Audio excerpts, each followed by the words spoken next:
श्री सरस्वती नमः, श्री कृष्णाय नमः। देखिए, आज हम चर्चा करेंगे कि गृह प्रवेश के बाद पहली बार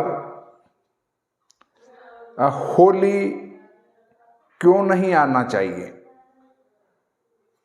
इस पर चर्चा करेंगे। देखिए, आजकल के यजमान बहुत होशियार हो चुके हैं, पंडित से ज़्यादा जानकार यजमान हैं। यदि कोई पूजा पाठ चल रहा है और पंडित जी अगर उस यजमान का मुंह पूर्व में कराकर उसका शुभ सोचकर कि नहीं मेरे यजमान का पूर्वाभिमुख होकर पूजा कराऊं, तो यजमान खुद उठकर कहेगा पंडित जी दिशाशूल किधर है, तो को हाँ जी दिशाशूल तो आज सोमवार है जो पूर्व में है, पूर्व में मुंह रख कर कैसे पूजा करेंगे। आज तो दिशाशूल पूर्व में है ना, पूर्व में मुंह रख कर पूजा कैसे करवा रहे हो। तो पंडित जी के पास कोई उत्तर नहीं होगा, क्योंकि जो ओवर बुद्धि होते हैं उनको कैसे समझा सकते हैं। और ऐसा जो आजकल के पंडित पंचांग नहीं देखते, शास्त्र नहीं पढ़ते और केवल व्हाट्सएप से अध्ययन करते हैं, फेसबुक से अध्ययन करते हैं, यूट्यूब से अध्ययन करते हैं, वे भी आजकल अपने पूजा पाठ में दिशाशूल को टालकर बैठना प्रारंभ कर चुके हैं।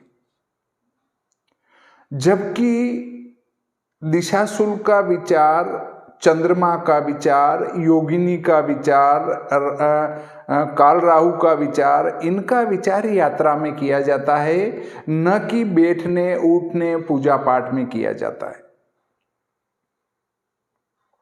परंतु पंडित जी को वहां निरुत्तर कर दिया जाता है।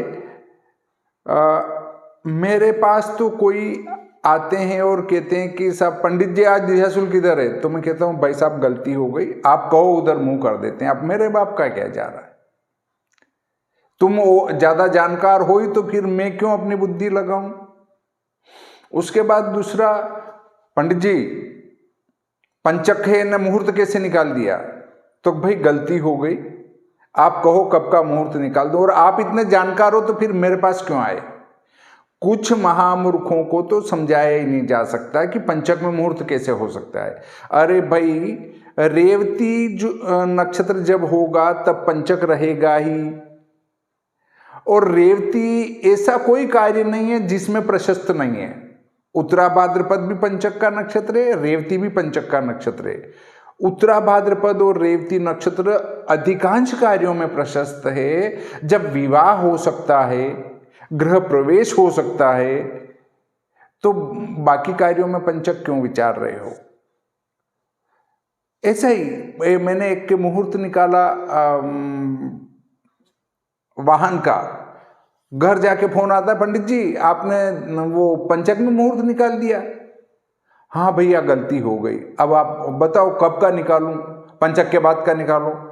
हाँ भाई पंचक के बाद, ये पंचक खत्म हुआ दूसरे दिन कर लेना।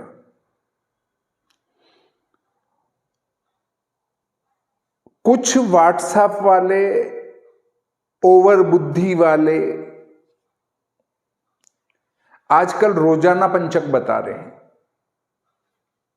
9 बजे से 10 बजे तक पंचक, 10 बजे से 11 बजे तक शुभ समय, 12 बजे से 1 बजे तक रोग पंचक, 1 बजे से 2 बजे तक अग्नि पंचक, और 2 बजे से 3 बजे तक शुभ समय। इस प्रकार के पंचक बताने वाले व्हाट्सएप वाले कुछ लोग हैं, और उनसे जब प्रश्न करो कि भाई ये कहां से लाए हो, तो उनको पता ही नहीं है और जवाब ही नहीं देते हैं कि कहां से लाए हैं।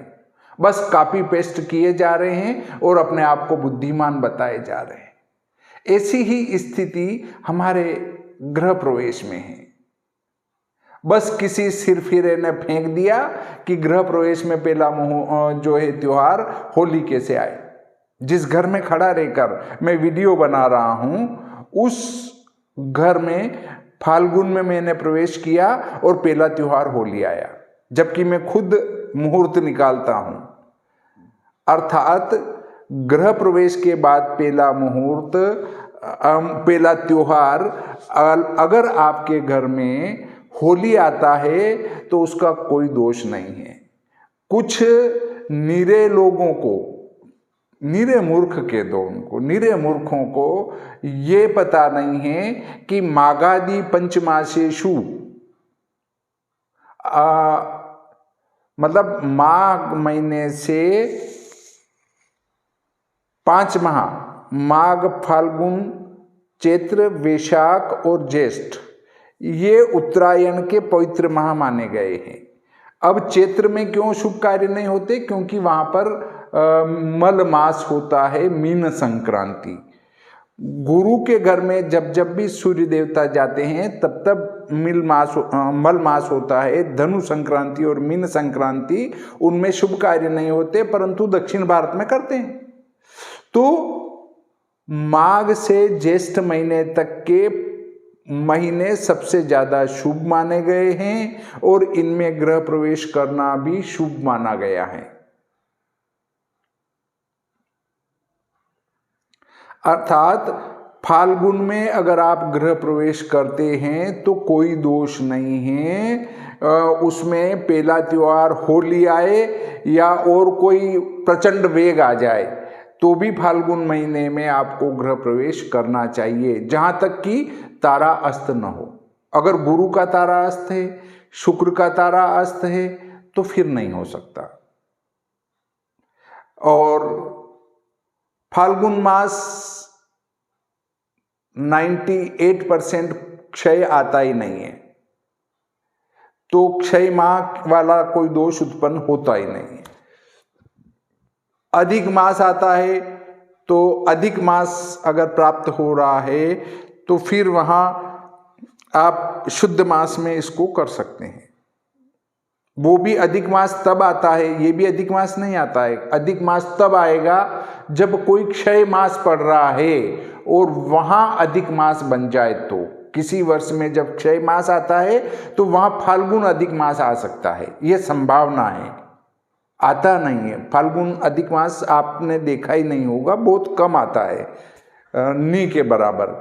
तो यहाँ केवल गुरु शुक्रास्त छोड़कर बाकी कोई अवरोधक स्थिति मुझे दिखाई नहीं देती है। इसलिए कोई अगर आपको गलत सलाह दे कि इसमें गृह प्रवेश नहीं होता, तो ऐसे लोगों के चक्कर में कभी न पड़ें। फाल्गुन महीने में गृह प्रवेश करना बहुत श्रेष्ठ और उत्तम माना गया है। अभी इसी रविवार को मेरे पास एक पूछने आए थे गृह प्रवेश का मुहूर्त। मैंने उनको फाल्गुन महीने में शुद्ध बताया, तो बोले पहला त्योहार तो घर में होली आना ही नहीं चाहिए। हाँ भैया, बात सही है आपकी। मैं किसी को ये नहीं कहता, शास्त्रार्थ नहीं करता, इसलिए नहीं करता कि क्यों अपनी एनर्जी बिगाड़ी जाए। वो आपसे ज्यादा बुद्धिमान है भाई, आपने निकाला उसको तो गलत सिद्ध उसने कर ही दिया, तो वो ज्यादा बुद्धिमान है। फिर एक मुहूर्त निकाला तो उन्होंने कहा कि इसमें तो आपने हल्का लिख रखा है पंचांग में। तो मैंने कहा वाह, ये छोड़ दो और वैशाख में कर लो। तो बोले वो फलाने पंचांग वाले ने तो शुद्ध लिखा है इसको। तो फिर मैंने कहा शास्त्रार्थ करना है तो आपको मेरे से 1 घंटा टाइम अलग लेके आना पड़ेगा। ऐसी स्थिति, कहने का अर्थ है नहीं कि मैं ऐसा कर रहा हूं, मैं आपको स्थिति बता रहा हूं कि ऐसी स्थिति आजकल के यजमान करते हैं जो व्हाट्सएप फेसबुक पर कुछ भी सुन लेते हैं। स्थिति क्या बनती है? लक्ष्मी पूजन कराने गए पंडित जी। आजकल तो क्या है, टोटके बताने वाले बहुत हैं। तो लक्ष्मी पूजन कराने गए, अब यूट्यूब वाले ने बता दिया कि लक्ष्मी पूजन के दिन धूप लगाएं और 5 सुपारी और 5 वो और 5 वो और 6 वो और वो मुट्ठी में लेकर काली मिर्च और अपने ऊपर घुमा के और धूप कंडा जला के और उसमें हुम फट बोल के स्वाहा बोले और छोड़ दें उसमें। अब वो अपने से पूछेंगे वो कौन सा तंत्र है जिसमें वो हुम फट बोल के छोड़ना है, उसमें क्या क्या चाहिए। अरे भाई क्या क्या चाहिए मुझे कहाँ से पता, वो तो कोई भी कुछ भी बोल दे और आप हमसे आके पूछो, तो फिर वहाँ क्या वो पंडित फेल हो जाता है कि यार इनको तो कुछ भी नहीं आता है, वो जो टीवी पे बता रहे थे ना वो बहुत जानकार है। जबकि वो टीवी वाले पंडित जी से पूछ लो कि पंडित जी एक स्वस्ति वाचन सस्वर बोल दीजिए, नहीं बोल पाएंगे। तो आप टीवी, यूट्यूब, फेसबुक के चक्कर में न पड़े और जो हमारे पंचांगकर्ता विद्वान लोग पंचांग में मुहूर्त दे देते हैं उनको एक स्वर से स्वीकार करें। आप ये कह रहे हैं कि गृह प्रवेश में पहला त्योहार होली नहीं आना चाहिए, तो क्या जिस पंचांगकर्ता ने अपने पंचांग में फाल्गुन महीने में गृह प्रवेश दिया है, क्या उसको ये पता नहीं था कि गृह प्रवेश में पहला मुहूर्त होली नहीं पहला त्योहार होली नहीं आना चाहिए? उसको जानकारी नहीं थी क्या? क्या वो मूर्ख है क्या? क्या वो अनभिज्ञ है क्या? क्या उसने शास्त्र नहीं पढ़े क्या? क्या उसमें व्यावहारिकता नहीं है? वो जो पंचांग करता है सब कुछ जानकार हैं, परंतु आप में बुद्धि की कमी है, इसलिए जो शुद्ध मुहूर्त है उसको छोड़कर आप अशुद्ध मुहूर्त करने के लिए तैयार हैं। तो मैं आपको स्पष्ट रूप से ये सलाह देना चाहता हूं कि आप फाल्गुन महीने में गृह प्रवेश अगर आपको कोई पंडित बताते हैं, विद्वान बताते हैं, तो उनका विरोध न करते हुए फाल्गुन महीने में गृह प्रवेश अवश्य करें, वो शुद्ध और श्रेष्ठ माना गया है। इस प्रकार आज का ये प्रकरण यहीं समाप्त करते हैं। श्री सरस्वती नमः। श्री कृष्णाय नमः।